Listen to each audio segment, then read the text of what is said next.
I have not seen a case so open and shut in my life. And the more that I read and the more details that I get into, I'm just shocked at how many lies were told, okay? Players in one of the ugliest Hollywood disputes in recent memory faced off in a New York City courtroom today. I believe that they are going to be able to prove in court that this was personal. Ryan Reynolds versus Justin Baldoni, all of the evidence points to that. Guys, be releasing more documents and text messages? I assume. Baldoni is going on the offensive. He just launched a website containing 168 pages of documents and texts. We're going to move as quickly as we possibly can and prove our innocence, where sometimes people judge you before they give you a chance. That's Justin Baldoni's attorney, who just left the courthouse where Blake Lively was not given a gag order. The legal teams for Blake Lively and Justin Baldoni had shown up for a pre-trial hearing that many thought would be standard, but this story has just gotten more intense. Rather, it became evident that this disagreement was anything but routine. Observers were taken aback when a gag order that was expected to be implemented without much opposition was quickly rejected. The tension in the room increased immediately. Some people theorized that Blake's lawyers had come with a completely different strategy. The fact that Blake's team had set a deadline was even more shocking because it would put them on the offensive instead of playing defense. They planned to launch a counterattack by Valentine's Day. No one was sure exactly what that would entail, but the mere rumor of an impending legal bombshell sparked a wave of rumors, each one more shocking than the one before it. Reporters attempted to extract additional information from both sides. Some asserted that powerful allies exerted considerable pressure behind the scenes. Others muttered that Blake's attorney was discreetly collecting statements and asking people who aren't yet listed in the official documents to provide sworn testimony. In the meantime, Friedman, Justin's lawyer, made a brief statement to the media, promising that his client's innocence would be established eventually. It was clear that each side was more concerned with influencing public opinion than with actually resolving the case, despite the chaotic atmosphere. It was unclear if this tactic would benefit or harm them, but there was no denying the drama that had everyone's attention. By the end of the hearing, there was a lot of conjecture about how deep this conflict might go and who else it might ensnare. There was no doubt that this legal battle was just getting started and that its ramifications might go well beyond the boundaries of the courthouse. However, that was only the beginning of a story that was developing and appeared to be about to explode. Some scathing remarks that seemed to be directed at people who were once referred to as trusted allies were what truly grabbed everyone's attention. One thread in particular demonstrated how a cordial discussion about changes to the script swiftly descended into accusations of sabotage and finger-pointing. Although the parties had previously put up a united front, these documents implied that the divisions may have started long ago. Spectators were unable to determine whether this was a deliberate attempt to disparage other players or a genuine attempt to clear Justin's name. In any case, it made readers of the story question how much of Hollywood's glitzy facade was just a calculated stunt. Finally, a mysterious note in the site's footer hinted that more uploads, possibly even more damning, would be made public in the upcoming weeks. Those who believed the timeline was the biggest bombshell were unaware of Ryan Reynolds' shocking change of heart, but the whole situation felt like a high-stakes chess match, with every move carefully planned to surprise opponents. Prior to this, Ryan was thought of as Justin's friend and associate. Early on in their relationship, the two were frequently seen chatting and doing interviews while being photographed at charity functions, fundraisers, and behind-the-scenes events. Ryan once praised Justin's commitment to every project he worked on, and specifically called him a great collaborator. Given the sincere smiles they shared in public, that glowing review appeared sincere at the time. However, when private messages from a few months later surfaced, the facade fell apart. Ryan allegedly went so far as to refer to Justin as a deranged predator in these texts, a label that completely changed Ryan's tone from before, shocking fans who believed the two men respected each other. People asked right away, what changed? Was Ryan forced to change his viewpoint? Or did he learn something new? The final stages of production were overshadowed by rumors that ranged from personal conflicts over creative control to accusations. Some conspiracy-minded bystanders even asserted that these abrupt reversals were a part of a clever plot, possibly planned by a rival group trying to sow discord between well-known figures. Blake became known for being fiercely protective of her closest friends, especially Taylor Swift, as well as of her own reputation during the legal tumult. According to reports, Blake was requesting a special protective order to keep the dragnet of discovery from trapping uninvited parties. This action suggested that well-known individuals who may have texted, emailed, or otherwise disclosed private information at some point might be drawn to the impending legal fray. Naturally, the public's interest skyrocketed as soon as Taylor Swift entered the discussion. Celebrity watchers were curious as to whether the pop star had unknowingly become involved in this drama. It was evident that Blake was willing to fight to the death in court, particularly if it meant keeping her private life out of the public eye.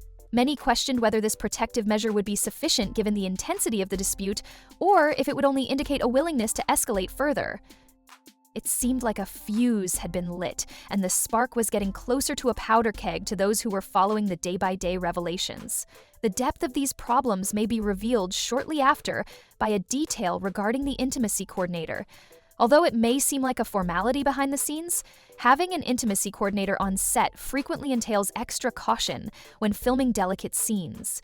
Although this position is intended to safeguard actors and uphold a secure atmosphere, there are rumors that it may also turn into a hotspot for arguments over creative direction, individual boundaries, and accountability in the event of an incident. In this instance, the coordinator reported setting up an important meeting which a large number of cast members attended, eager to talk about potential problems and make sure everyone was at ease. Blake, on the other hand, was noticeably missing.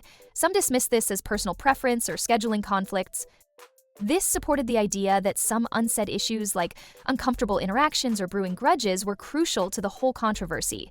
These hush-hush moments were cited by the production's detractors as proof that more serious scandals could be lurking beneath the glossy exterior of Hollywood public relations statements. Blake's defense team countered that she didn't require a refresher course because she was already familiar with on-set protocols. By this point, the discussion had developed into a multi-layered tale that included not only the stars, but also the lesser-known crew members who were interrogated about every little detail. Nobody anticipated that the testimonies of different cast and crew members would soon heighten the intrigue even further, from the language of their NDAs to the duration of each private meeting. Remarkably, a number of influential people had supported Justin Baldoni until recently. Brandon Senar, who worked closely with Justin and openly characterized him as incredibly kind and cooperative, provided one testimonial. These reports claim that there was no conflict on set, that everyone got along well, that cast morale was high, and that the atmosphere seemed encouraging. These claims presented Harmony in a way that was completely at odds with the scathing accusations made in text messages that were subsequently circulated online. The same individuals who praised Justin in interviews seemed to show concern or outright mistrust behind closed doors in those messages. Some said they felt under pressure to keep up a positive public persona out of concern for the consequences if they didn't. The possibility that many Hollywood players juggled two narratives, a pleasant facade for fans and the media and a raw, more vulnerable reality among insiders, was brought to light by these contradictions. Blake herself was commended at the same time for her hospitable demeanor and ability to put others at ease. In order to raise spirits, crew members recalled times when she hosted informal get-togethers or brought in small gifts. These heartwarming tales, however, were in conflict with the awareness that she was now leading a vigorous legal battle and was presumably getting ready to make public documents that could cast a number of people in a bad light. As fans gained more knowledge, they began to question whether there had once been true goodwill, or if these showbiz compliments were just meaningless platitudes meant for self-preservation, only to be eroded by unreported events that destroyed confidence. It became evident that this was not a black and white situation as observers put together reports from all angles. People who used to laugh together on talk shows were now talking to each other through lawyers and well-crafted statements. As if the personal stakes weren't high enough, many started to realize that what was happening here could have a much larger impact on how Hollywood handles internal disputes in the future.